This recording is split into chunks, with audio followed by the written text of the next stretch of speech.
Bien, este es el reporte del Ministerio de Desarrollo y Inclusión Social a nivel distrital. Lima, en este caso Caraballo, por poner un ejemplo.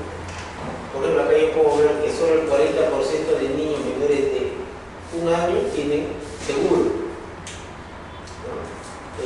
Puedo ver además por acá cuántos niños, porcentaje de niños que han recibido sulfato ferroso, menos del 50% si está en rojo, y así, no está claro, pero tiene datos con los cuales se puede ver la dinámica de cómo están las variables asociadas al gasto público.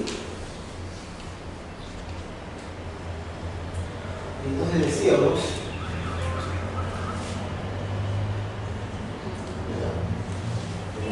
listo. Entonces decíamos que en esa lógica las instituciones deben estar fortalecidas suficientemente como para responder a la dinámica de resultados en la comunidad. Por lo tanto, la actuación del Estado va a ser multidimensión. Y entonces ahí aparece la palabrita multisectorial.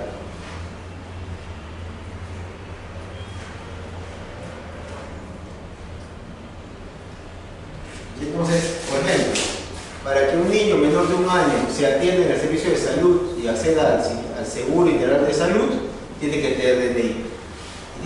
¿Quiénes tienen que trabajar juntos? RENIEC y el MINSA. Entonces, ¿qué está pasando?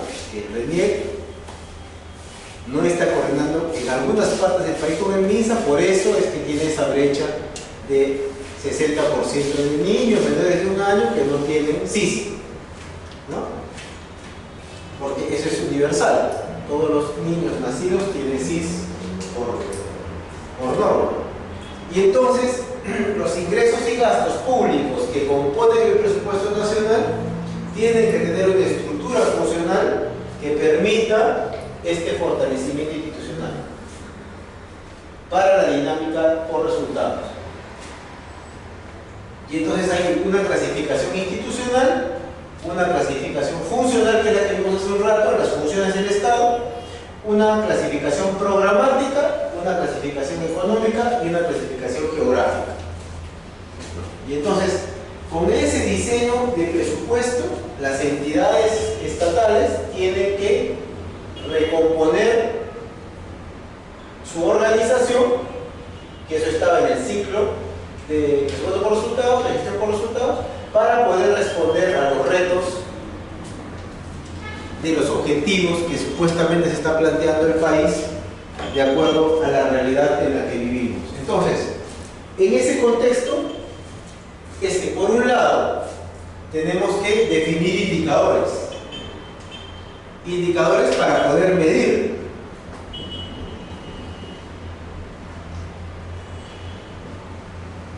Para poder medir cómo va el avance de esos logros. Y entonces, ¿qué es un indicador? Es una expresión, ¿no es cierto?, de una variable o de algunas variables respecto del logro de esos posibles resultados. Es decir, el indicador, por ejemplo, en el caso de niñas, va a ser porcentaje de niñas menores de 14 años que tienen embarazo adolescente, por ejemplo. Por otro lado, puede ser porcentaje de niños menores de un año que tienen anemia. Entonces, tiene que ser una expresión de la medición y tiene que expresar los elementos de la cadena de resultados. Es decir, si es un servicio público, por ejemplo, porcentaje de niños atendidos en el servicio de salud, producto. Resultado inicial, porcentaje de niños, ¿no?, que han sido desparasitados por el servicio de salud. Resultado intermedio, ¿no?, porcentaje de niños desparasitados en el servicio que además han logrado recuperar sus estados nutricionales. Resultado final, porcentaje de niños sanos. Entonces, hay una secuencia que conseguir. No es que con una actuación estatal ya yo consigo que no haya niños enfermos, sino es progresivo, como decía la cadena de valor, ¿no? La cadena de resultados. Resultado inicial, resultado intermedio, resultado final. Una progresión. Por eso se dice que deberíamos pensar en multianualidades, ¿no? De presupuesto, de planificación, de inversión, de logística, en varios años. Entonces ustedes van a tener ahí algunos indicadores ya planteados en los programas presupuestales, tanto articulados como no articulados. Ustedes pueden entrar a ese link y van a ahí descargar las matrices lógicas de programa presupuestal, donde ya se han definido indicadores, o sea, no hay que tampoco inventar, ¿no? Y esos indicadores, en función a la cadena de resultado, dice: yo debo tener indicadores para cuantificar insumos, para cuantificar procesos o actividades, ¿no? Para cuantificar productos que son bienes y servicios, para cuantificar efectos iniciales, intermedios o finales, o para cuantificar impactos que son agregados, ¿no? Por ejemplo, que toda la población del país esté sana, impacto agregado. Y entonces yo tengo que mirar estas condiciones de vida cambiadas a nivel de indicador, por ejemplo, porcentaje de egresados que consiguen empleo en el sector formal de la economía, por ejemplo. Y de igual forma, cambios en el comportamiento, cómo están los servicios públicos que estoy poniendo a disposición de la población, y esos productos o servicios públicos, cómo están estructurados, cuál es el porcentaje de actividades que están haciendo que esto funcione, cuánto es el número de insumos que están haciendo que el servicio funcione. Y entonces yo tengo ahí una medición, tengo un instrumento que me va a permitir saber cuánto estoy logrando. Y en esa dinámica también voy a establecer metas con las cuales voy a poder medir, que son expresiones cuantitativas de los indicadores, es decir, cuánto es el logro del objetivo, ¿no? Además, estas metas influyen en el desempeño, es decir, yo puedo saber cuál es la progresión del cumplimiento de la meta, es decir, si estoy cumpliendo el 5%, 6%, 10%, 20%, ¿no? Y además, ¿no es cierto?, yo puedo establecer una rendición hacia los funcionarios, autoridades que están asociados a esta dinámica, para que ellos puedan decir cómo va el avance de los resultados, ¿no? Y estas metas tienen que estar asociadas estrictamente a la cadena de resultados, es decir, meta de resultado inicial, meta de resultado intermedio, meta de resultado final, meta de producción de servicio público, meta de actividad, meta de insumo. Cada uno de los espacios de la cadena de resultados debe tener una meta que cumplir. Además, para establecer esa meta, ahora ya en la dinámica del presupuesto, yo debo también conocer la situación actual, la línea de base. ¿Cuál es la base en función a la cual yo voy a arrancar mi medición o empezar mi medición? Yo debo conocer los insumos, ¿no es cierto? Los insumos que voy a utilizar, que son los que me van a establecer un costo determinado. ¿Y cuáles son los procesos? Es decir, procesos de actividades asociadas que también voy a financiar. Entonces, en ese contexto vamos a tener responsables, los ministerios tienen responsables, los gobiernos regionales tienen responsables, las municipalidades tienen responsables, ¿no es cierto?, para poder comenzar a hacer seguimiento y sobre todo hacer evaluación, porque el seguimiento de evaluación me garantiza que yo pueda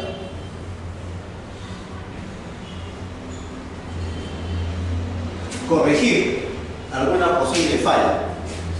Y en ese contexto de desempeño podemos decir que va a haber un gran espacio de eficacia, y eficacia es lograr objetivo.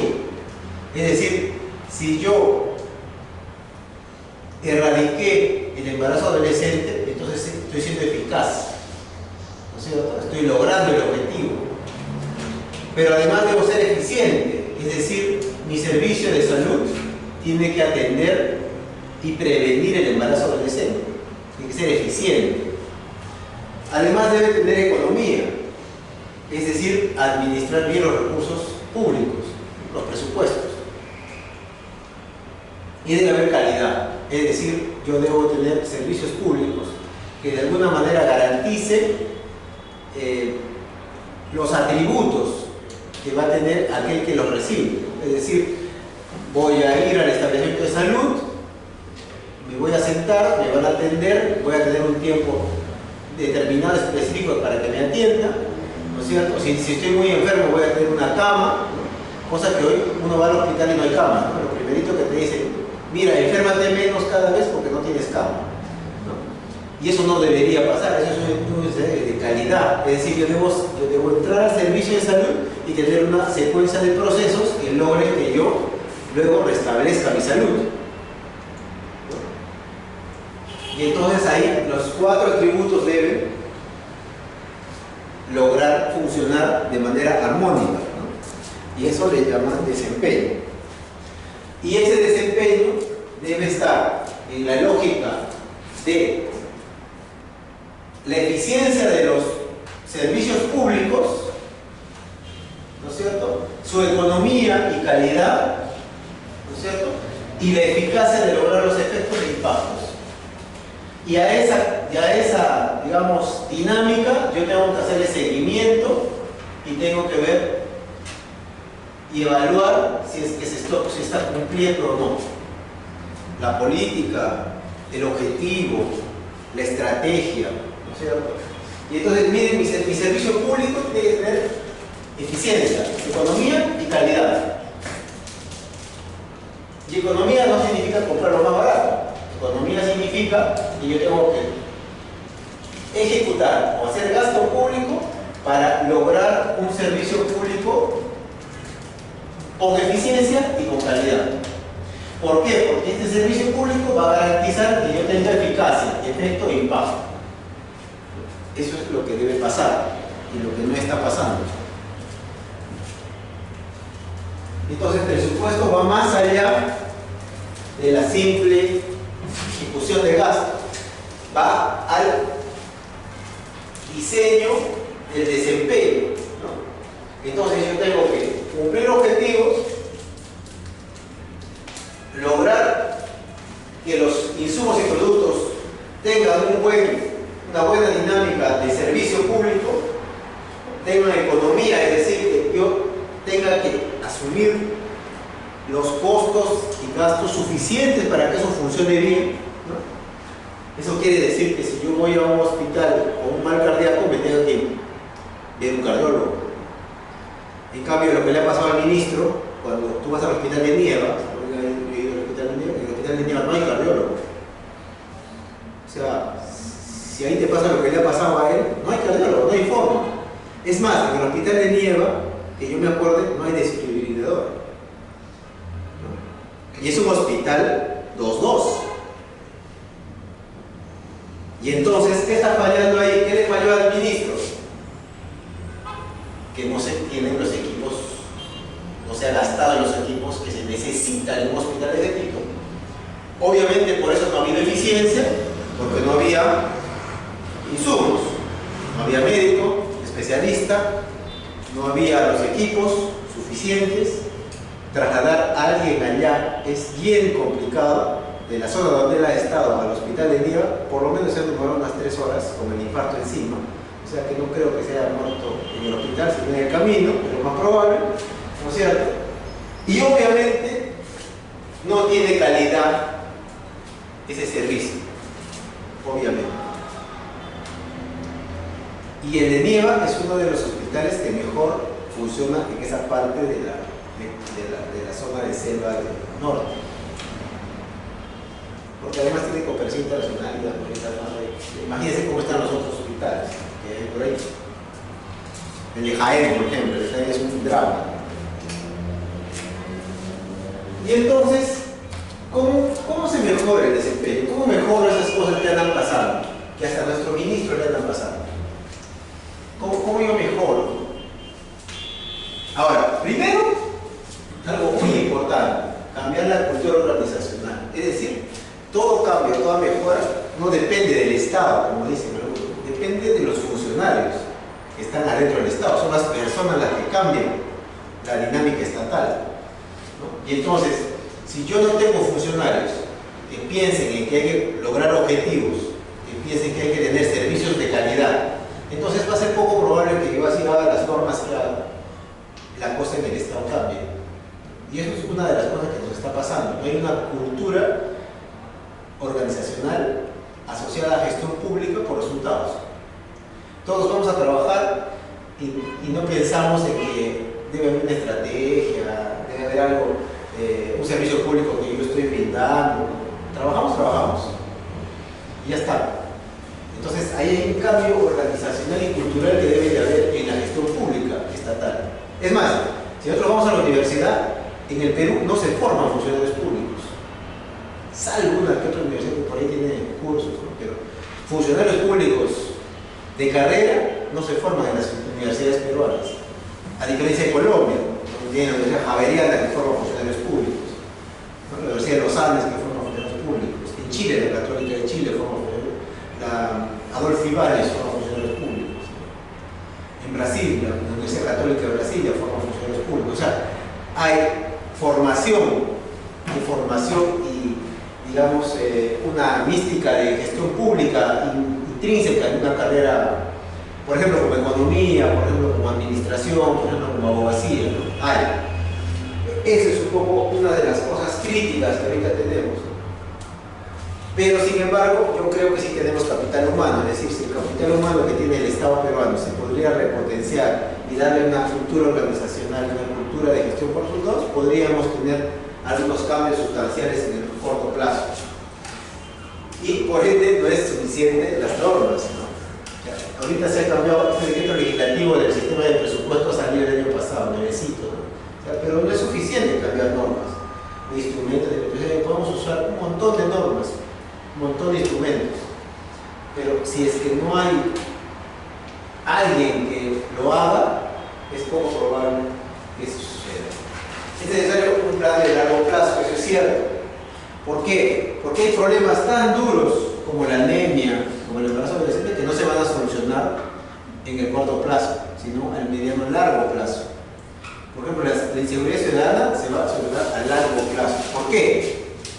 Porque si bien es cierto, yo tengo inseguridad ciudadana hoy con un número de asaltos, por poner un ejemplo, y este número de asaltos representa un número, digamos que de delincuentes.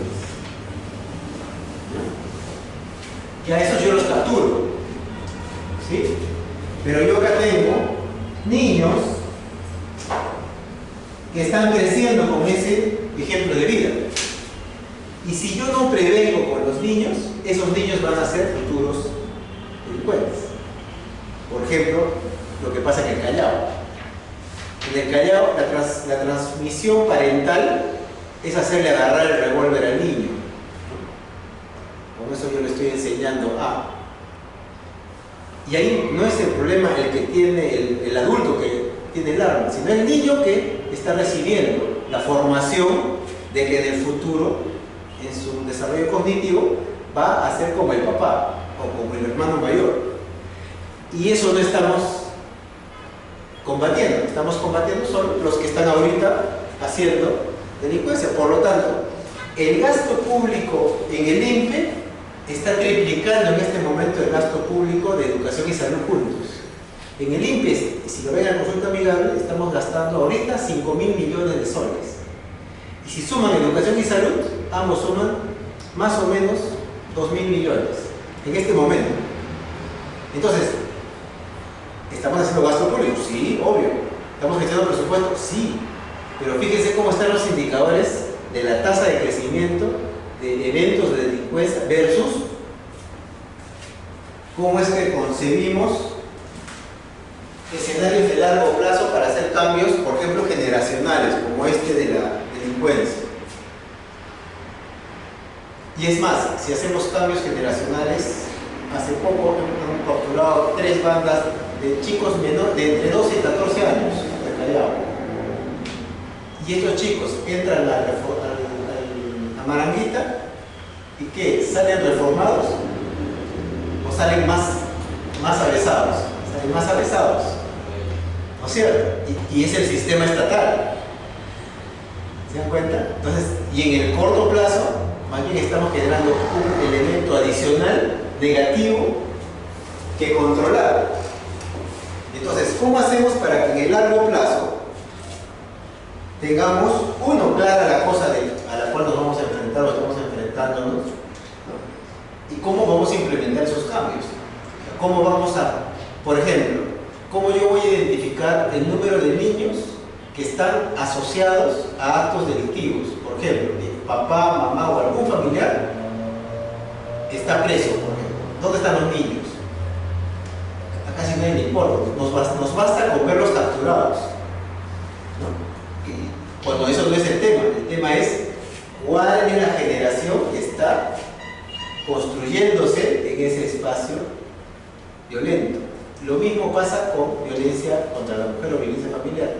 ¿Cuántos niños están creciendo en ese entorno violento que, claro, ha explotado en los adultos, ¿no?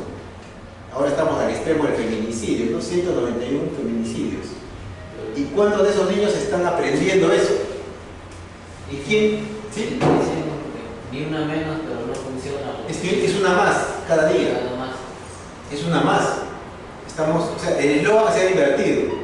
Pero además, que es una más, tienes un grupo de niños, más o menos es el 5 o 10%, digamos, de los niños, son como 50.000 niños que están detrás de estos actos de violencia, que están aprendiendo en su desarrollo cerebral y emocional a ser violentos.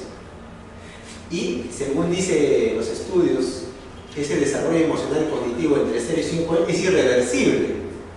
Es decir, si él ya aprendió entre esos 0 y 5 años a vivir con violencia, ese niño irreversiblemente en algún momento de su vida va a hacer violencia. Entonces, y estamos pensando en ellos, ¿no? Entonces, hay que equilibrar, ¿no? La gestión estatal tiene que comenzar a pensar, obviamente, en combatir lo que existe, pero también en prevenir lo que va a existir. Si no, va a ser una ruleta, ¿no? De que voy a capturar, estos van a crecer, van a volver, van a sumar, ¿no? Entonces vamos a tener la mitad de la población en cárceles, ¿no? Y eso puede suceder. Ahora, medir el desempeño no transforma, o sea, agarrar y decir voy a medir desempeño, no es que yo voy a decir ya mira, voy a votar a todos y voy a reorganizar y voy a... No, significa que yo tengo que hacer una mejora continua de los procesos de las entidades públicas. Eso todavía no se da. ¿Cuándo podemos hacer entender a los ministros que no se trata de llevar frazadas al friaje, sino de prevenir la pulmonía y la neumonía con la que conviven esos niños alpaqueros, por ejemplo, a los 4.000 metros de altura? Los niños son los que pastean el ganado alpaquero, no es papá ni mamá. Son niños entre 6 y 11 años. Y esos niños en esas zonas de friaje normalmente tienen neumonía o pulmonía, es algo normal en ellos. Obviamente con un poquito menos de frío, unos mueren, ¿no? Y es más, en zona alpaquera, el alpaquero, si es que se ve con un friaje, ¿a quién salva? ¿A quién lleva de la capital? ¿Al hijo o a la alpaca? A la alpaca, eso es lo normal. ¿El Estado hace algo por eso? No, todos los años uno va a vivir a una estancia alpaquera, acá nomás en Rocabelica, cerquita. Y uno puede darse cuenta cómo es que toman decisiones los papás y ponen en la balanza a la alpaca enferma, que es a la que salvan porque ella les va a dar 50, 120 soles por esquila, ¿no es cierto? Y el niño es después. Y el Estado no está. Y entonces, ¿cómo cambiamos el pensamiento organizacional de un gobierno regional, de un municipio distrital que convive con eso? Porque los municipios saben que eso sucede. Los gobiernos regionales saben que eso sucede. Pero luego cuando les preguntan al gobernador, no, que el Estado solucione, ¿no? ¿Y que el Estado qué hace? La ministra va con frazadas. Entonces, ya no nos entendemos, ¿no? Obviamente se van a morir, porque si tú vas a llevarle frazadas a un niño que está con pulmonía y no vas a llevar el servicio de salud para que le cure o le mitigue la pulmonía, o lo vas a traer a un establecimiento para que le atiendan la pulmonía, la frazada no le va a servir cuando baje la temperatura a -5 grados. No le va a servir. Es más, si uno está con casaca de pluma, pantalón de pluma y botas, en una estancia de vaquera a 5.000 metros, el frío es inclemente, no sirve. Tienes que meterte en medio de las alpacas para calentarte un poquito. Y entonces la frazada es, digamos, está de más. Entonces, el proceso presupuestal, como proceso, tiene que comenzar a entender todas estas cosas. ¿Por qué? No es solo se trata de dinero, de flujo de dinero. Tiene que comenzar a instrumentalizarse en una gestión estatal para lograr resultados en la población. Y eso lo dice la ley, la norma lo dice. O sea, no es que inventemos o pongamos ahí frases bonitas, no. Sino que el presupuesto público, por definición, es una gestión del Estado para lograr objetivos en la población. ¿A través de qué? A través de los servicios y el logro de metas. Entonces, yo tengo servicios que deben tener metas. Es decir, yo tengo un servicio de salud, por ejemplo, una posta de salud, esa posta tiene que garantizar, por ejemplo, que todos los niños de ese distrito estén vacunados. Tiene que garantizarlo. No puede ser que, habiendo una posta, habiendo enfermera, haya niños sin vacunar en un distrito de menos de 2.000 personas. Y eso existe. ¿Cómo es posible? Ahora, ¿por qué sucede eso? Porque a la enfermera que la destacaron ahí, esa enfermera gana su sueldo en ese distrito, pero está trabajando en la capital, porque pide un redestaque. Entonces, ¿qué había que ver ahí? Cambio cultural. Esa enfermera tiene que entender de que su falta de presencia ahí está provocando una brecha. Y eso es lo que no entendemos, ¿no? Y ahí tiene que haber ese cambio cultural que vimos hace un ratito, ¿no? Metas. Y esas metas asociadas con equidad, eficacia y eficiencia. Es decir, no deberían haber 42 niños que mueran en viaje todos los años. Eso es inequidad total. No es posible que Perú reporte todos los años promedio 50 niños muertos en friaje. Y eso es un dato que reportamos todos los años a Naciones Unidas, ¿no? Y hace 2 años, por ejemplo, nos llegó un reporte de Naciones Unidas que cómo era posible que un país que pretende ser país desarrollado reporte un indicador tan duro como mortalidad infantil en zona de friaje, cuando tienes gasoducto. ¿Y el gas para qué sirve? El gas no sirve para mejorar la dinámica térmica de las casas, como hace Dinamarca, por ejemplo. Nosotros tenemos gas, Dinamarca compra gas, compra insumos, crea, por ejemplo, ¿cómo se llama este gas ecológico? De los residuos sólidos. O sea, tiene una serie de cosas los países en otras partes del mundo. Nosotros tenemos el gas a la mano y no usamos el gas, ¿no? Y obviamente, si compramos gas de Bolivia, como es que lo que va a pasar, ese gas va a ser más caro que el nuestro. Y entonces, ¿dónde está la equidad? ¿Dónde está la eficacia? ¿Dónde está la eficiencia? Entonces hay que comenzar a reentender ese tipo de cosas que están asociadas al presupuesto público. Y este presupuesto, o sea, esta gestión, establece los límites que año a año vamos a destinar al logro de esos objetivos. Es decir, esos 168.000 millones son los que debemos utilizar para lograr reducir la anemia, mejorar los servicios de salud, mejorar el servicio educativo, mejorar seguridad ciudadana, mejorar el tratamiento de residuos sólidos. O sea, nosotros tenemos que utilizar esa plata para poder lograr esa eficiencia en los servicios, porque eso reporta bienestar para todos nosotros, ¿no? O sea, no solo los que trabajamos en el Estado, sino todos, absolutamente todos. Entonces, ese presupuesto o ese instrumento que es presupuesto sirve para lograr lo que ha planificado el país, la nación. ¿Qué es lo que ha planificado la nación? Que seamos un país desarrollado. pero llevamos años de años diciéndolo, pero vamos haciendo lo contrario, ¿no? Y miren cómo es lo antagónico, que somos un país que económicamente crecemos al 3.1% promedio, pero somos país en desarrollo. No hay lógica ahí. Entonces, ¿qué está pasando, ¿no? Y además, este mecanismo utiliza los ingresos que tiene el país, es decir, los ingresos por impuestos a la actividad minera, los ingresos a la actividad agroindustrial, ¿no es cierto? ¿Para qué? Para financiar los gastos que van a hacer que se cumpla el Plan Nacional. Y si nosotros revisamos la evaluación del Plan Nacional, solo hemos cumplido el 5% y vamos a cumplir solo el 7% en 2021. Y existe una evaluación de ese plan hecha del Plan Nacional. Entonces, ¿cómo nosotros logramos hacer que nuestro plan funcione? Y entonces, ese presupuesto público tiene que estar asociado a algunos principios, obviamente a los objetivos de desarrollo, y eso tiene que ser el cumplimiento del gobierno. Y hablando de gobierno nacional, regional y local, y a través de metas de cumplimiento, ¿cierto?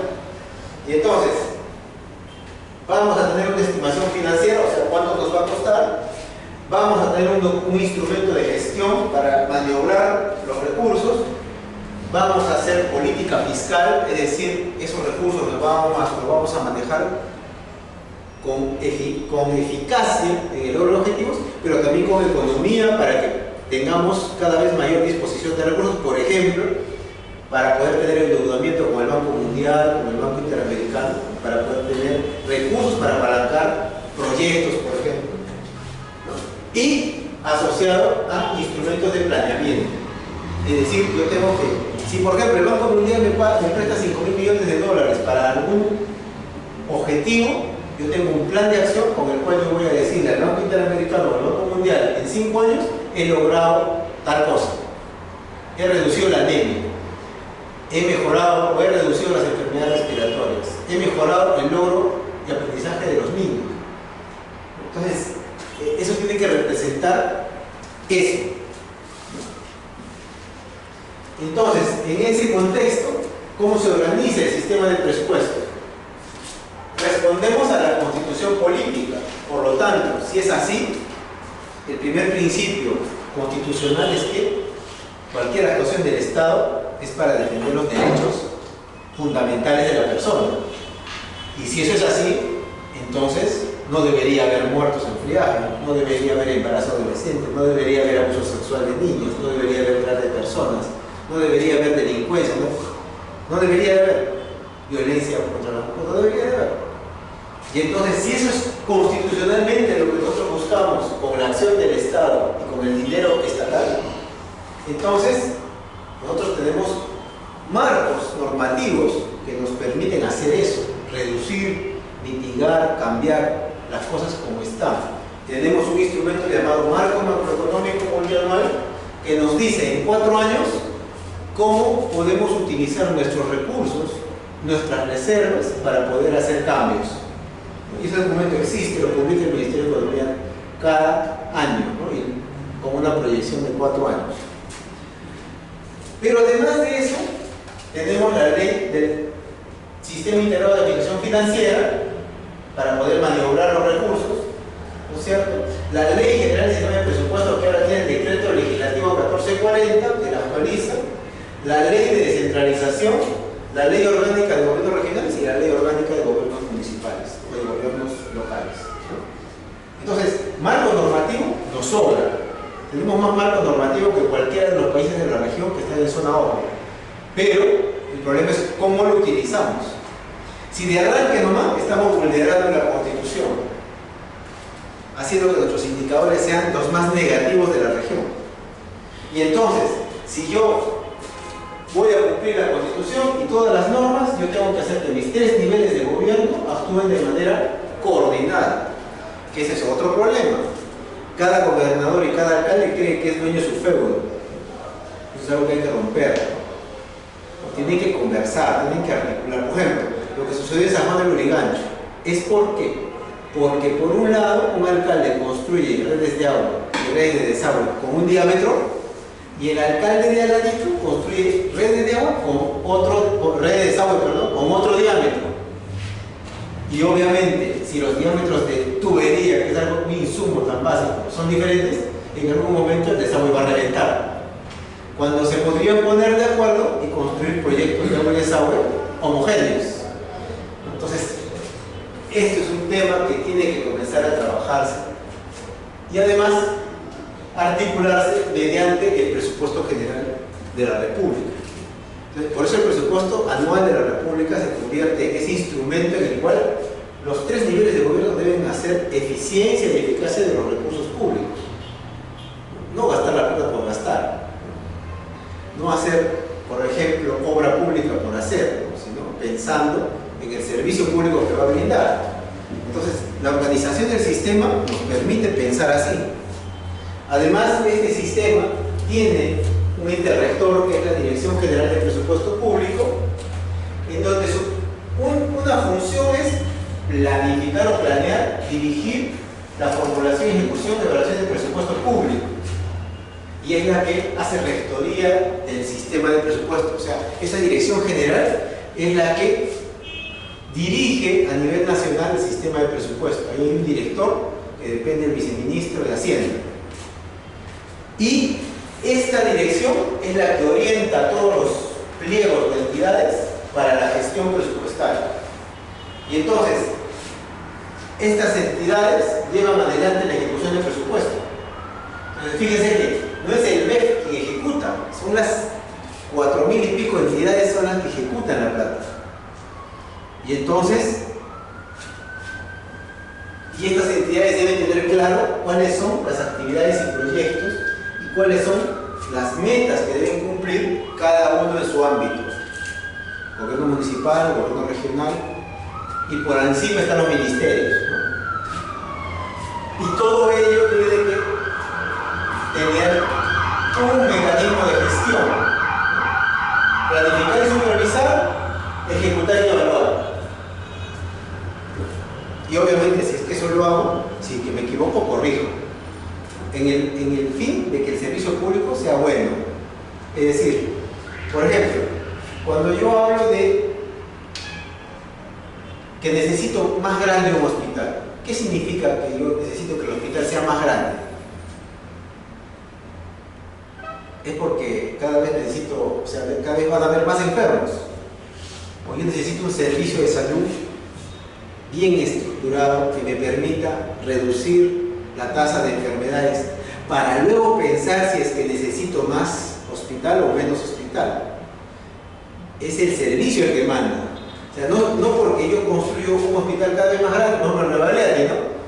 Cada vez más grande la emergencia y ya no entra nadie en la emergencia. Porque el servicio sigue siendo malo. No es porque esté mala la construcción, sino porque lo que está dentro no funciona o funciona a medias. Entonces, ¿de qué me sirve tener un hospital enorme en Nieva si no tiene servicio de cardiología y mi ministro se muere a 1 kilómetro? No me sirve de nada, porque es un hospital 2-2 que debe tener cardiología, pero no tiene el servicio, ¿se dan cuenta? ¿De qué me sirve que sea enorme? Porque el hospital de Nieva es grandote, ¿no? Es chiquito, más o menos. Una inversión de 85 millones de soles, más o menos. ¿Para qué? ¿Se dan cuenta? Pero nadie lo ve desde la perspectiva de que cómo es posible que una persona, sea ministro, ¿no? Una persona no llegue o no tenga el acceso a un servicio para el cual supuestamente hay un nivel de gestión. Pero el hospital es grandote. Igual pasa que en Lima, ¿no? Los hospitales, uno para conseguir cama, por ejemplo, en Loaiza es terrible, ¿no? Pero así son, los hospitales de Callao, hospitales de la ciudad. Ahora, cuando yo hablo del sistema presupuestario, yo además debo decir que tengo 3 mecanismos que los llaman categoría presupuestaria. Es decir, que son los instrumentos con los cuales yo voy a maniobrar presupuesto cuando ya estoy ejecutando. Uno de ellos, que es el principal, es programa presupuestal con enfoque a resultados. resultados. Es el primer instrumento, que es la categoría, que es un instrumento, ¿no es cierto?, para realizar programación de las acciones. ¿Para qué? Para proveer productos, servicio público en la lógica de lograr resultados específicos. Por ejemplo, yo tengo un producto en el programa presupuestal 001, que es el programa articulado nutricional para reducir anemia. Y yo tengo productos, por ejemplo, vacunas, CRET, ¿no? Control del crecimiento del niño. Y esos productos tienen recursos. Y esos recursos están destinados a esos productos para que en su conjunto logren reducir la anemia.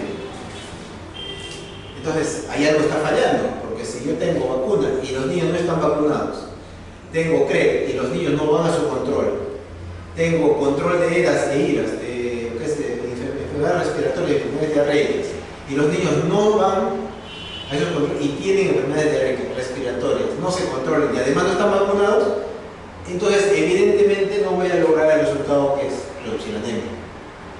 Pero sí tengo plata asignada a esos productos. Tengo que comenzar a pensar cómo hago que esos productos funcionen bien para que logremos el resultado específico. Pero complementariamente a esta categoría, que es la más importante en el diseño del nuevo sistema de presupuesto, tenemos una categoría que es acciones centrales, que significan recursos para actividades de gestión de recursos humanos, materiales, financieros, o sea, para el funcionamiento de las entidades estatales. Entonces, esa categoría presupuestal van los fondos para que puedan contratar personal, comprar materiales, tener recursos, ¿no?, y funcionar. ¿No es cierto? Entonces, esta complementa la acción del servicio público. Pero además tenemos todavía la categoría que significa asignaciones presupuestarias que no resultan en producto. Son asignaciones de presupuesto donde yo asigno presupuesto en la entidad, ¿no es cierto?, sin ningún tipo de finalidad. No le afecta a ningún servicio público. Y en este momento, en esta categoría, hay el 25% del presupuesto nacional. Y normalmente quienes presupuestan ahí abajo son los gobiernos regionales y los gobiernos locales. Y ese es un problema que tenemos ya hace más de 8 años, que no entienden que ellos tienen que comenzar a presupuestar aquí. Y ellos se amparan en su autonomía, o sea, en la ley de municipalidad, en la ley, para que somos autónomos, y si yo quiero presupuesto aquí. Pero aquí es una bolsa, es como que yo tengo un atadito de plata en una bolsa y yo voy sacando a ver a qué se me ocurre, ¿no? En cambio acá no, acá yo tengo estructurados productos A, B, C, D, E y resultados. Entonces yo controlo qué plata asigno a los productos para que me respondan los resultados. Abajo no. Entonces ahí todavía hay una lucha en donde, por ejemplo, los gobiernos regionales en algunos servicios, por ejemplo salud y educación, se les está obligando por ley de presupuesto a que presupuesten el programa presupuestario. Se les está obligando. Una Sí. pregunta, ¿y los proyectos de inversión en cuáles están categorías? Normalmente en AP no. Abajo. Ajá, ¿por qué? Porque los proyectos de inversión normalmente entran al presupuesto en el momento que se viabilizan. Los proyectos no se planifican, ¿no es cierto? O sea, cuando a la UEF se le ocurre declararlo viable, se asigna la plata y ahí entra el presupuesto. En Chile, en Colombia, en Brasil, los proyectos de inversión que se ejecutan al próximo año son viables un año antes. O sea, yo ya sé que voy a ejecutar. Por lo tanto, mis proyectos están en mi plan operativo y están en mi presupuesto de apertura. ¿Se dan cuenta? Eso es planificación de inversión. Acá no, acá es al caballazo. El presidente saca un decreto, les da presupuesto para proyectos de los gobiernos locales y ellos corren, priorizan, viabilizan, hacen todo el trámite administrativo, declaran viable, reciben la plata y ejecutan en cualquier momento. Y entonces modificas presupuesto, modificas plan operativo, modificas plan de contrataciones, toda una movida en medio del ejercicio, ¿no? sin ninguna motivación de resultado. Por eso pasa lo que pasa. Por ejemplo, hay un ejemplo bien interesante que es, en el Perú todavía existen más de 1.200 escuelas que son unidocentes multigrado. un profe. ¿No es cierto? ¿Qué quiere decir universidad de multigrado? Huancavelica, Ayacucho, Arequipa, Tacna, Puno, Cajamarca. Es una escuela donde en un salón como acá está el primero, segundo, tercero, cuarto, quinto y sexto grado, con un solo profesor. ¿No es cierto? Pero ¿qué hace la inversión pública? Dice, no, ¿cómo pueden estar estudiando así? Normalmente sitios donde 5 alumnos en primero, 7 alumnos en segundo, 8 alumnos en tercero, la dinámica y la cantidad de alumnos es poca. Pero ¿qué hace la inversión? En un momento se le ocurre y dice, no, tiene que haber 6 aulas, un patio, baños, ¿no es cierto? Ejecuta el proyecto de inversión. Enorme, un colegio bonito, ¿no? 30 alumnos por salón.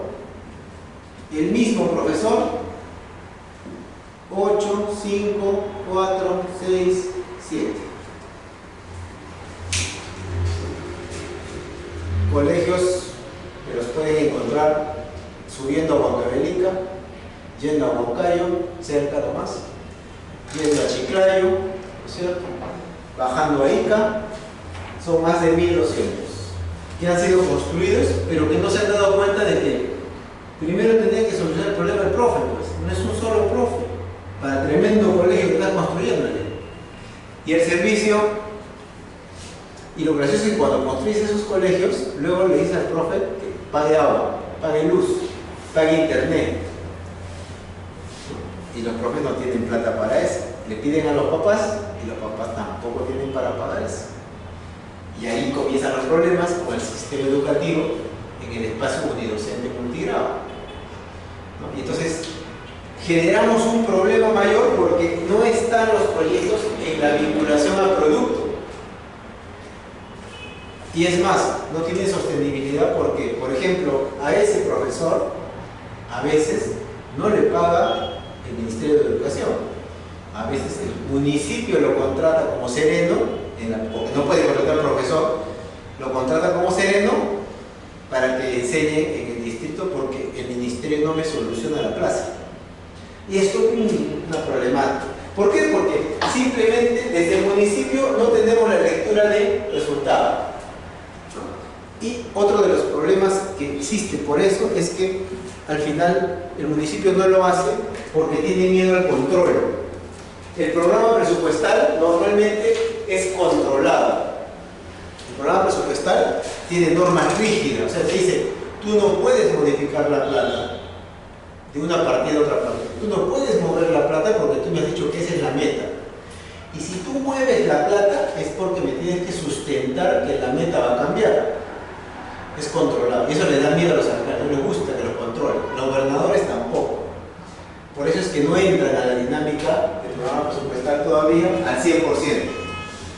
Entonces, el marco normativo nos dice que además tenemos que tener una administración económica y financiera, ¿no es cierto?, de manera anual, que además de que pasa los filtros del gobierno, o sea, del Ejecutivo, también pasa los filtros del Congreso de la República, ¿no? 2. La estructura del presupuesto tiene una sección para el gobierno central y otra sección para las instancias descentralizadas. Es decir, tiene marco normativo para el gobierno, para el Ejecutivo, y tiene marco normativo para todas las entidades que están asociadas al Ejecutivo.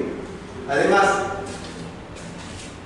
se asignan equitativamente los recursos públicos conforme a una programación. Los criterios normalmente son número de viviendas, cantidad de población, ¿no es cierto?, y el indicador de pobreza que publica el INEGI.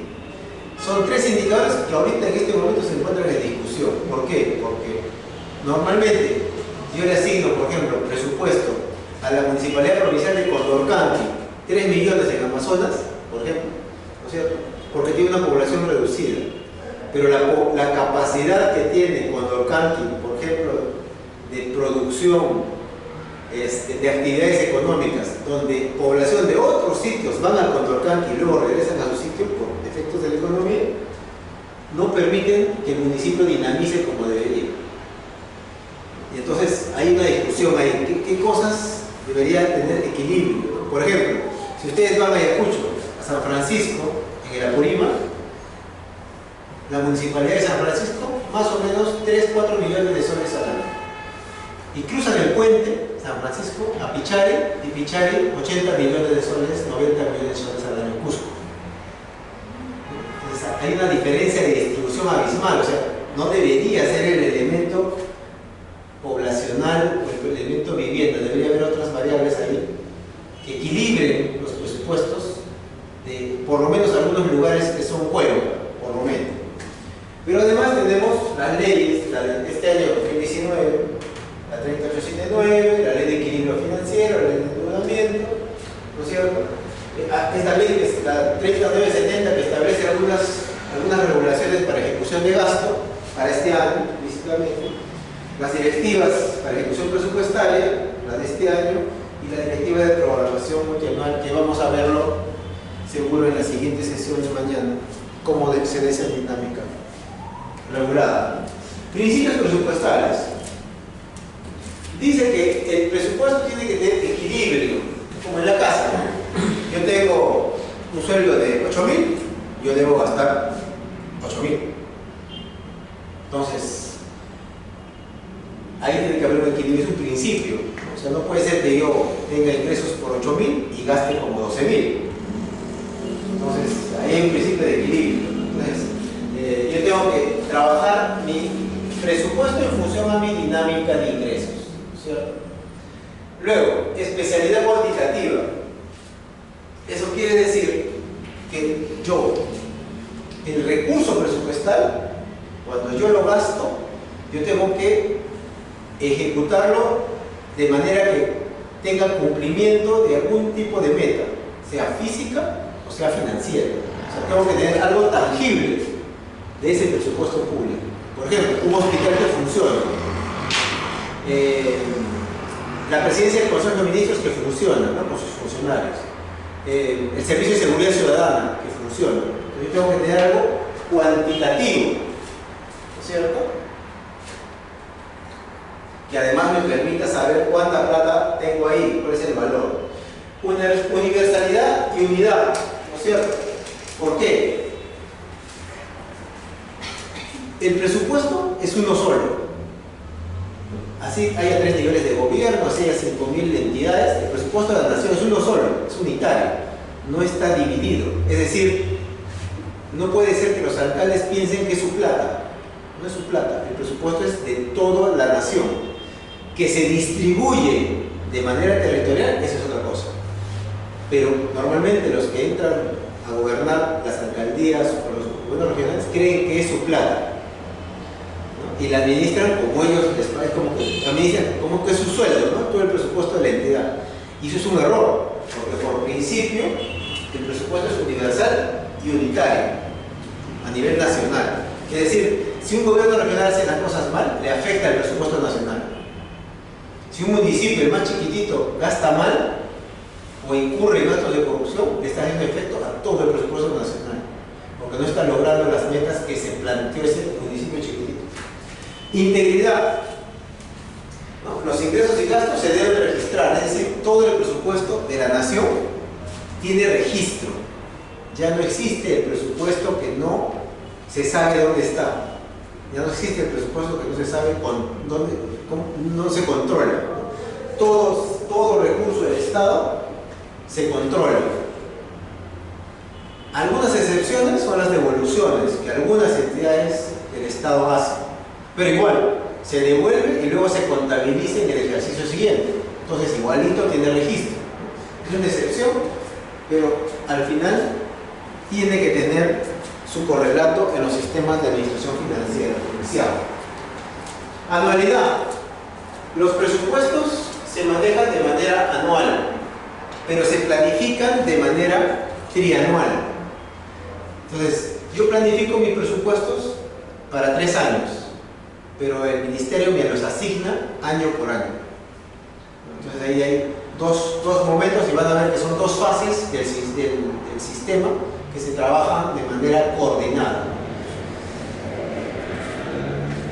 Entonces, además, hay una centralización normativa y una descentralización operativa. ¿Qué quiere decir? Que quien es el órgano rector es la Dirección General de Presupuesto Público, que pertenece al Ministerio Ministerio de Economía.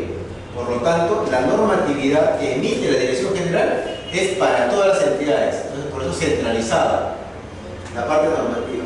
Pero la parte operativa, o sea, de ejecución de gasto, es de cada una de las entidades. Y el último principio es de transparencia presupuestal. Eso quiere decir que todas las entidades y todas sus operaciones están totalmente transparentadas. Ustedes pueden entrar a la consulta del Ministerio de Economía y pueden ver cuánto está gastando cada entidad del Estado. No se escapa ninguna. Yo puedo ir ver cuánto está gastando en personal, cuánto está gastando en bienes, en servicios, en obras, en proyectos de inversión, todo lo que significa gasto. Por partida, por genérica de gasto, por específica de gasto. Yo puedo saber cómo está funcionando la municipalidad, por ejemplo, donde yo vivo, puedo saber cómo está gastando, en qué está gastando y qué está haciendo con los recursos públicos. Eso está abierto y eso se llama consulta amigable del Ministerio de Economía. Entonces, yendo a las fases del proceso presupuestal, el proceso presupuestal tiene tres procesos. Un primer proceso, del que les hablaba un rato, es la programación multianual, más la formulación y la aprobación presupuestal. Entonces, el presupuesto se programa multianualmente. O sea, yo pienso cuánta plata tengo que gastar para el 2020, 2021 y 2022.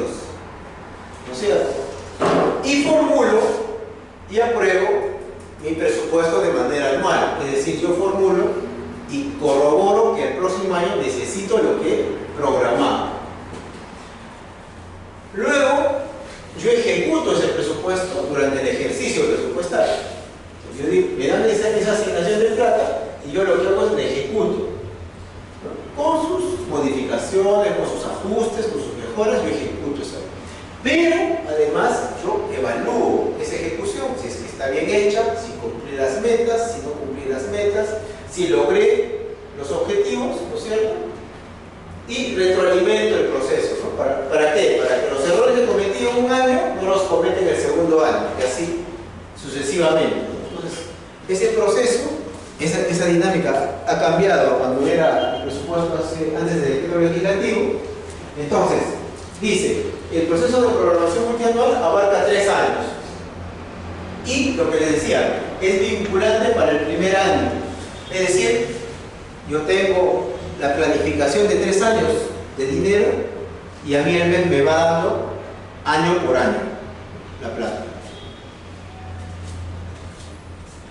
La asignación presupuestaria multianual es el tope de los créditos presupuestarios. O sea, la programación de 3 años, digamos que es la cantidad tope que me puede asignar el Ministerio de Economía y Finanzas. Por eso es importante planificar bien el presupuesto. Y ahí hay un trabajo que está haciendo el Ministerio de Economía con el CEPLAN para ver cómo el plan operativo es mandatorio a la asignación de recursos, ¿no? Lo que no sucede ahora, ¿no? Ahora manda el techo presupuestal. Me dicen, tanta plata tienes, tanta plata te doy, ¿no? Pero en otros países, por ejemplo, yo hago mi plan operativo y ese plan operativo es el que me financia el Ministerio de Economía. Eso todavía no existe en el Perú, pero está trabajándose ese respecto. Y entonces, la asignación presupuestaria multianual se estima en función de ¿qué? Ingreso de todas las fuentes de financiamiento que tenga la entidad. Las reglas fiscales, o sea, lo que establezca el marco macroeconómico multianual que hemos hablado hace un ratito, ¿no es cierto? Y las prioridades de política. Por ejemplo, vamos a ver mañana cómo es que esté estructurada la política general del gobierno. Que esas prioridades son las que debería tomar toda entidad pública para poder estimar sus asignaciones presupuestarias multianuales. Ahora, para esta asignación presupuestaria multianual se debe tener una línea de base de la asignación presupuestaria, o sea, cuánta plata he venido ejecutando durante los últimos años para establecer cuál sería mi proyección de recursos que yo necesito, ¿no? Considerando las políticas que están establecidas en la entidad y además la asignación presupuestal, que es el diferencial que yo requeriría seguro año a año. para yo poder financiar mis servicios públicos. Es decir, yo no todos los años voy a tener el mismo presupuesto, ¿cierto? Porque yo se supone que voy a ir mejorando el servicio público. Por lo tanto, debo tener un diferencial de gasto entre año y año. Es la lógica que establece la normatividad. Normalmente es una proyección sencilla que hacen las entidades, pero debería ser un diferencial. O sea, debería ser, por ejemplo, si mi plan operativo me dice que yo necesito 100 soles, ¿no es cierto? Hoy en día mi presupuesto institucional de apertura me dice, no, no te voy a dar 100, te voy a dar 80. Pero cuando modifico mi presupuesto, al final me da 90, o sea, me da 10 más. Así trabaja el MEP. O sea, me recorta el inicio de año, pero luego me da un cachito, todos los años, la misma dinámica. Eso se llama demanda adicional. Entonces, todos los años entidades me están pidiendo al MEP un poquito más de plata para poder llegar al final de año, ¿no? Un poquito más de plata. Pero, ¿qué dice esta lógica? Que dice, en un momento dado, el MEP debería agarrar y decirle, ¿cuánto necesitas? 100. Ah, ya, entonces yo te voy a dar 100. Pero, cuando te dé 100, tú me vas a decir, ¿qué has logrado? Pero te voy a dar toda la plata, para que no me estés pidiendo a fin de año un adicional, dame un poquito más de plata, te voy a dar toda la plata de arranque. Pero me vas a decir al final del año, si lograste o no lograste lo que te propusiste, ¿no? Entonces, eso está en proceso de cambio con este nuevo decreto legislativo. Todavía no está implementado, está en proceso de implementación. Entonces, para esto, el MEP, esta dinámica nueva, se la presenta a la presidencia del Consejo de Ministros para que los ministros en pleno sepan lo que se está proponiendo y cómo se está trabajando. Y si eso sale bien, se hace un buen diseño, se procede a formular el presupuesto, ¿no es cierto?, para el primer año de la asignación multianual. Desde los 3 años, formulo para el primer año. Y para eso tengo instrumentos, ¿no? Tengo clasificadores presupuestales, ¿no es cierto?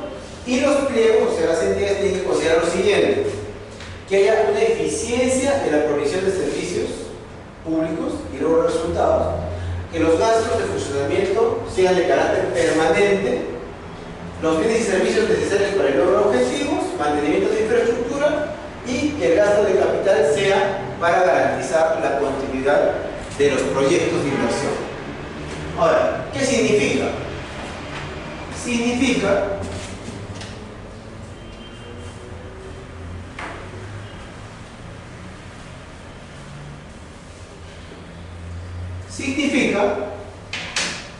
que si yo tengo año 1, año 2, año 3, yo tengo meta 1, meta 2, meta 3, yo formulo para este año, para el primer año de esa programación multianual.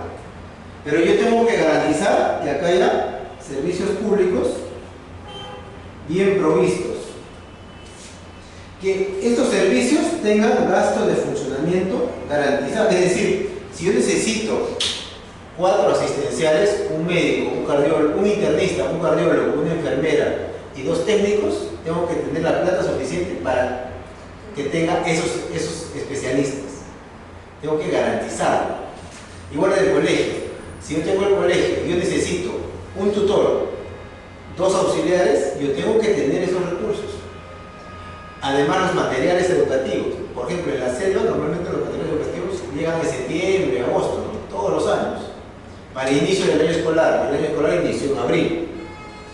Entonces, no puede ser. Yo tengo que garantizar que haya un buen funcionamiento del servicio. Además, yo tengo que tener estas 2 para lograr los objetivos. Es decir, que los niños aprendan, que las enfermedades se reduzcan, que reduzca la inseguridad ciudadana, que reduzca la violencia. Y tengo que tener los servicios completos para poder lograr los objetivos.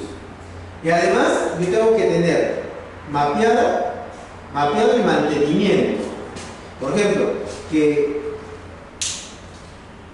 las cañerías de agua no estén que a cada rato exploten, ¿no? Tiene que haber un buen mantenimiento de las instalaciones eléctricas, ¿no? ¿Qué más? ¿No? Por ejemplo, en una poza tengo un rayos X, ¿no? Y la instalación, luego el rayos X y vuela toda la instalación de luz, ¿no? Entonces, yo tengo que tener un buen mantenimiento de la infraestructura que yo tengo para brindar el servicio. Y además, si yo tengo inversiones, yo tengo que garantizar que esas inversiones tengan continuidad, no pueden pararse. Cosa que ahora sucede mucho con los arbitrajes. Los empresarios que quieren ganar algo de dinero adicional plantan la obra, se lo llevan a arbitraje, le sacan plata al Estado y luego terminan de ejecutar un costo superior al que ganaron la licitación, por ejemplo. Eso hay que evitar. ¿Cómo? Con un buen contrato. Cláusulas, por ejemplo, esa cláusula anticorrupción es un mecanismo no preciso, pero es un mecanismo que sirve, ¿no? Hay cláusulas contingentes para que no me lleven a arbitraje, ¿no? Por ejemplo, hay colegios en los cuales se ha dado el adelanto del 30% de ley al contratista, han demolido el colegio y el contratista lo lleva a arbitraje. Hoy funciona bien prefabricado, ¿no? Y no hay solución al arbitraje, un año, 2 años. No puede ser. Acá dice la ley que hay que garantizar la inversión, porque eso se supone que está respondiendo o está fortaleciendo el servicio público. Y cuando yo tengo endeudamiento, o sea, cuando yo he agarrado y he dicho, Banco de la Nación, préstame plata porque yo necesito mejorar mis servicios públicos, yo tengo que tener un buen contrato, tengo que garantizar que yo, además de dar un buen servicio, yo tengo que devolver la plata que me he prestado. Si yo tengo donaciones o transferencias, también yo tengo que garantizar el éxito de esa donación o transferencia.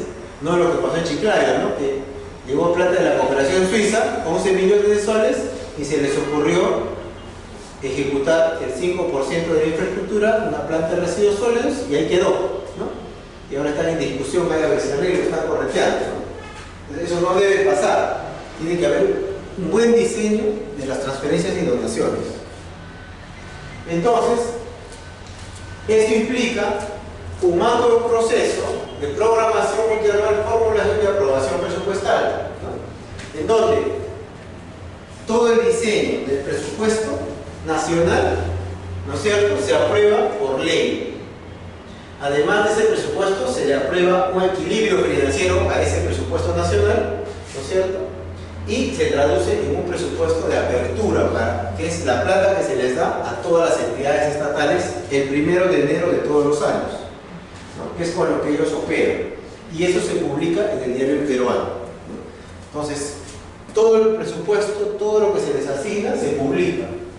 Y entonces, cuando yo ejecuto esa plata, yo ejecuto, ¿no?, aquí en el proceso presupuestal, yo voy a maniobrar un ejercicio presupuestal de un año, ¿no es cierto?, hasta su cierre, del 1 de enero al 31 de diciembre, ¿no? Entonces, dentro de ese ejercicio, yo tengo compromisos no denegados, tengo programación de compromisos de presupuesto para gastar, tengo incorporación de mayores recursos, o sea, cuando me llega más dinero, y tengo ejecución de ingresos y gastos. O sea, es bien sencillo el manejo del presupuesto. Donde estamos en los detalles es en la consecución de resultados. Entonces podemos entrar al detalle de que el ejercicio, como les decía, es del 1 de enero al 31 de diciembre, ¿no es cierto? Al 31 de diciembre se cierra el ejercicio, todos los años. Entonces yo tengo que garantizar, ¿no es cierto?, los compromisos que he asumido ese año. Los que no los he asumido, no los voy a pagar, no los voy a garantizar. Entonces hay que tener mucho cuidado con el manejo de esos recursos, ¿no?, que no he comprometido, digamos. Y si hay recursos no comprometidos, yo tengo que ver si es que son necesarios comprometerlos en un siguiente ejercicio presupuestal. Entonces yo tengo que analizar el proceso para ver si yo los puedo asignar a un ejercicio nuevo o simplemente los descarto, ¿no? Normalmente en las entidades de gobierno nacional el dinero se revierte, o sea, lo que no has gastado se devuelve al Tesoro Público. Pero en los gobiernos regionales y locales ese recurso no se devuelve, lo acumulan para el próximo año. Eso se llama saldo de balance. Entonces yo tengo un saldo de balance que se va el próximo año. Entonces, ¿qué pasa? Que las entidades subnacionales hacen abuso pues de eso. O sea, ellos saben que no ejecutan y pasa en saldo, ¿no? Entonces ahí hay ciertos mecanismos de control para evitar que esos saldos de balance sean utilizados de manera ineficiente, ¿no? Pero bueno, ahí también tiene sus problemitas. Luego, en esas fases tengo la programación de compromisos, es decir, yo agarro, por ejemplo, 100 soles me dieron de presupuesto, yo voy a programar 10 soles, 10 soles, 10 soles, 10 soles, 10 soles, 8, 8, por decirlo. Yo programo mis compromisos durante todo el año. Y eso se llama PCA, Programación de Compromiso Anual, todos los meses. Por ejemplo, cuando me entra un proyecto de inversión pública, lo normal debería ser que ingresan esos recursos y yo hago la programación de todo el proyecto. Pero normalmente lo que hacen las entidades, entra el proyecto y lo van comprometiendo de a poquitos, ¿no? Para ir ejecutando por pedacitos, ¿no? Presupuestalmente, eso es un ejercicio que no debería hacerse, pero se hace. Entonces, por ejemplo, se está combatiendo esa mala práctica, haciendo que todo lo que se pueda comprometer de manera anual se comprometa de manera anual. Por lo tanto, luego se ejecuta, nada más. Ya no debería pasar por... Cuando incorporo mayores ingresos es cuando yo tengo 100 soles y por efectos, por ejemplo, de un proyecto de inversión me ingresan adicionales de fondos, me ingresan 100 soles más para un proyecto de inversión. Entonces yo tengo que incorporar ese ingreso adicional.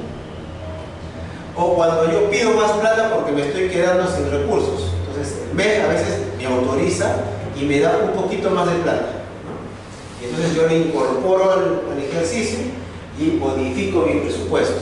Entonces yo tengo que tener ahí, o cuando me sobra plata de un año al otro, del saldo de balance, ¿no? Yo esa plata le incorporo a mi nuevo presupuesto.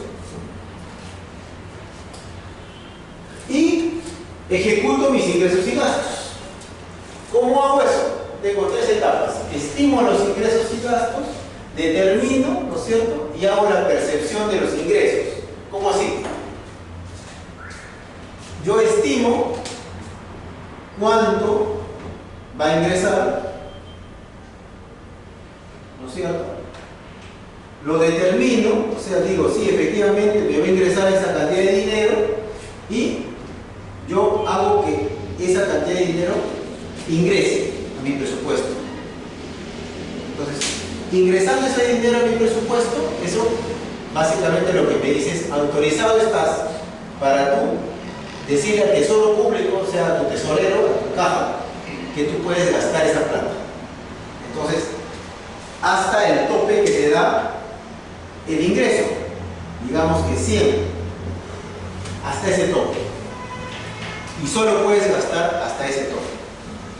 Entonces ahí hay algunos mecanismos, ¿no?, donde se certifica esos topes, ¿no? Se hace la previsión y se va maniobrando presupuesto, ¿no? Y puede ser incluso presupuesto de este año y yo puedo ir preveyendo presupuesto del próximo año por si tengo un saldo de balance, por ejemplo, o por si tengo ahí un proyecto que yo sé que me va a ingresar el próximo año.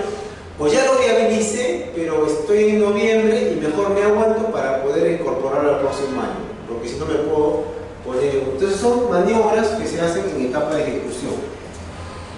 Y al final, lo que hacemos en el presupuesto es evaluarlo. ¿Y cómo lo evalúo? La evaluación implica un análisis sistemático y continuo del desempeño del presupuesto nacional. La Dirección de Presupuesto Público es la que establece las reglas de juego de la evaluación. Para eso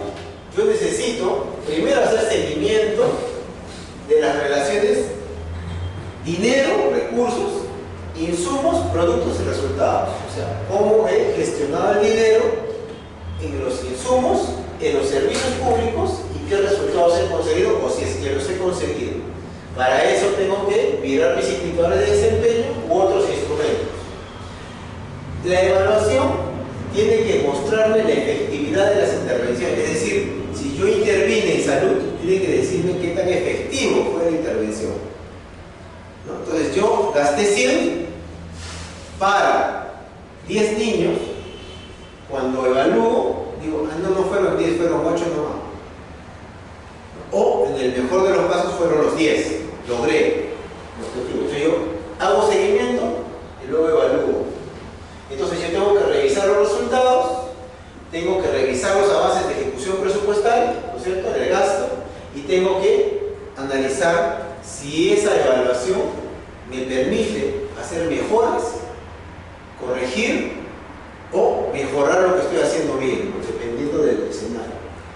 Aquí, para accesar a la información, dependemos un poquito del INEI.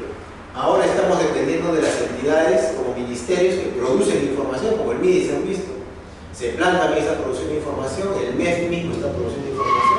Entonces estamos acá en una dinámica de generar una cultura de producción de información suficiente para poder evaluar qué estamos haciendo bien y qué estamos haciendo mal, sobre todo, ¿no? Entonces, donde se da el proceso presupuestal, hay algunos elementos nuevos problemáticos, ¿no? Lo que les comentaba hace un ratito. Por ejemplo, la programación de inversiones, ¿no? Cuando tú programas, lo que preguntaba su compañera, ¿no? Cuando tú programas inversiones, es complejo porque la inversión en el Perú todavía entra cuando lo tengo viable el proyecto, cuando lo tengo disponible, ¿no? Y entonces va a hacer que siempre va a darse una ampliación de la cartera. Entonces siempre va a darse que el proyecto me amplía cartera, ¿no es cierto? Y entonces va a dilatar, porque como entra cuando sea, entonces, y a veces los proyectos no respetan el ejercicio presupuestal, a veces me va a dilatar y va a generarme un saldo de balance, por ejemplo, va a generarme una incorporación de recursos adicionales y va a utilizar 2 presupuestos o a veces 3, ¿no? Dependiendo del tipo de proyecto. Seguimiento de la ejecución, ¿no? Normalmente, cuando tú ejecutas, no respetas los cronogramas. Por ejemplo, tú comprometes 10, y luego modificas el presupuesto y ya no ejecutas 10 el primer mes, sino 20. ¿No? Y luego 5, y luego 10, y luego 5, y luego 20, y luego 10. ¿No? O sea, de acuerdo a la dinámica que vas teniendo, vas reprogramando tu cronograma.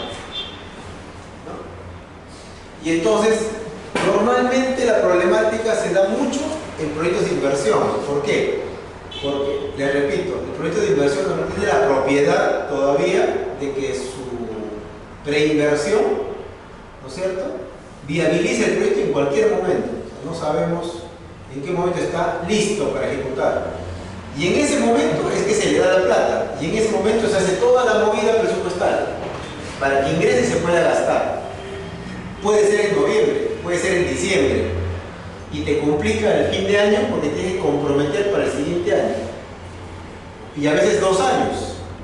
Entonces tienes que modificar tu programación multianual, o sea, es todo un problema ahorita manejar las inversiones en una dinámica presupuestal. Por eso a veces dicen, las entidades no tienen capacidad de gasto.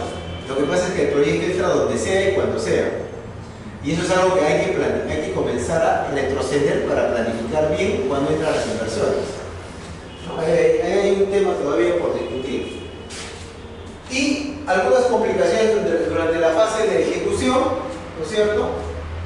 Lo que les contaba, problemas judiciales, hay arbitrajes, ¿no? Por ejemplo, estos temas contractuales con las concesiones de peajes, ¿no? Esos son problemas presupuestarios.